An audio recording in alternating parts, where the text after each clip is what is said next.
თარგმანს არ წარმოადგენს ორიგინალი ლექსების კრებულია, მაგრამ არაერთი თარგმანი გამოუჩია ამ ბოლო 10 წლეულების განმავლობაში, რომელი თარგმანების შესახებაც თარგმნის საზოგადოებას კარგად მოგეხსენება. უკრაინულიდან თარგმნის ბატონი რაული და აგრეთვე რუსულიდან და ქართველი ავტორების არაერთი ლექსიც და სხვადასხვა სახის ნაწარმოები გადათარგმნა აღნიშნულ ენებზე, როგორც იქედან განვითარდა იმ ავტორთა შემოქმედება. ამითაც დასახასებელია მისი მოღვაწეობა. არაერთი პრემიის ლაურეატი გახლავთ, რუსთაველის პრემიის ლაურეატი, უფრო ადრე უნდა მიიღო, ჯერ კიდევ 20-30 წლის წინაც უნდა მიიღო, მე თუ გითხავთ, წერილში საუბრში და მის შესახებ, თორსა ამ საკითხთან დაკავშირებით დავწერე. მაგრამ ჯობს გვიანდელი არასდროს საქართველოში ეს ყველაფერი მაინც გვიახდება.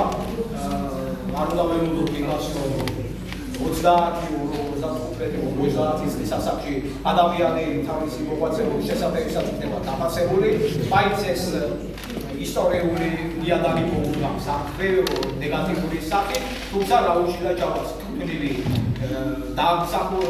კუთვნილი პრემია, კუთვნილი ჯილდო მიიღო მან, თუმცა ეს სიმბოლოები და სიმბოლიზმი საერთოდ ამ თვალსაზრისით არ არის ჩვენთვის მნიშვნელოვანი. ჩვენთვის მნიშვნელოვანია ხალხის სიყვარული, აღიარება და ჭეშმარიტი ზრახვა, რაც არის გამოხატული ამ შემთხვევაში ჩილაჯავას პიროვნებით, ჩილაჯავას პოეზიით და შემოქმედებით. თუმცა საზოგადოებისათვის, ყველასათვის, ისტორიისათვის საჭიროა ისიც ობიექტური აღიარება და დაფასება ადამიანისა თავისი მოღვაწეობის შესახებისას.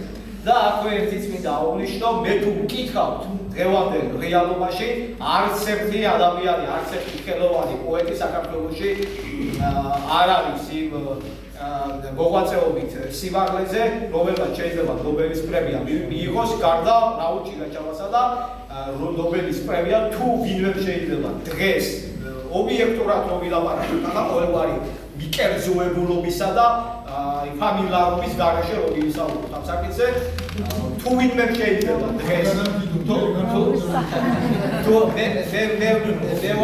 მე ვამბობ ჭეშმარიტებას ამ შემთხვევაში. ყველა ჭეშმარიტება შეიძლება დადგეს კითხვის ნიშნის ქვეშ და რაღაც განხილვის და კრიტიკის ობიექტად, მაგრამ ჭეშმარიტება ერთია და მოსულებია.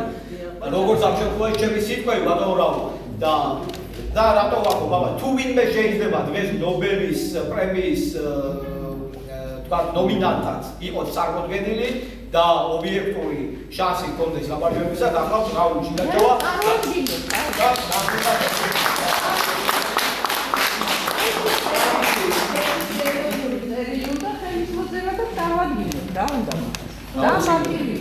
თუ ვიდან ჩემი უწყება წარად თავისი მრავალმხრივი მოღვაწეობით, თავისი შრომის უნარიანობით, თავისი ლიტერატურული სიღრმით, ესთეტიკური მომხიბლელობით, დახვეწილობით, მისი ტექსტებისა, საერთაშორისო აღიარების კვალიფიკაციითა და თვალსაზრისით, მოკლედ იმ ყველაფრით, როგორც განისაზღვრება ამ ჯილდოს მიღების კრიტერიუმი.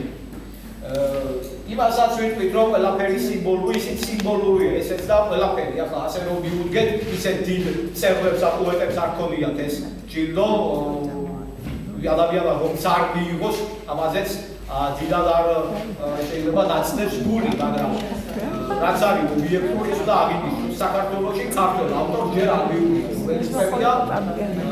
ამდენი ხნის განმავლობაში არაერთი კარგი ავტორი ჰყავდა და მგონი დავიღოთ, რომ ჩვენ სერიოზულად ვიფიქროთ ამ საკითხზე. ჩვენ გვყავს ადამიანი, რომელმაც ამბანის მიხედვით არ და რაც შეეხება ციგნს და დავასრულო ჯერი გამოსვლის ბოლოს გადავდივარ. ასე იწყება ეს ციგნი, ასეთი თავით, ერთ-ერთი თავით 4 თავია, როგორც მოგახსენდეთ, 4 ციკლი ჩემი სიზმრების ჭრელ ქვეყანაში. ასე იწყება აღნიშნული ციგნი და იწყება ლექსითა წვიმა თბილისში. აი ამ ლექსით იწყება და მისი შესაბამისი ლექსები მართლაც ამკობს, ამშვენიერებს ქართულ ლიტერატურულ სივრცეს და ეს ყველასთვის თვალნათელია. მინდა უდიდესი წარმატებები ვუსურვო რაულ ჩილაჩავას, როცა მისი წიგნი გამოვეცით, ეს ჩვენთვისაც სასიხარულო იყო, საზოგადოებისთვისაც სასიხარულო იყო, ბატონი რაულისთვის თავად სასიხარულო იყო და მე ვისურვებდი, რომ მომავალში აქტიურად გაგრძელებულ იყოს მისი წიგნების გამოცემა და დაინტერესებული კითხველი, მომლოდინე კითხველი მისი შემოქმედებისა მაგის იაროს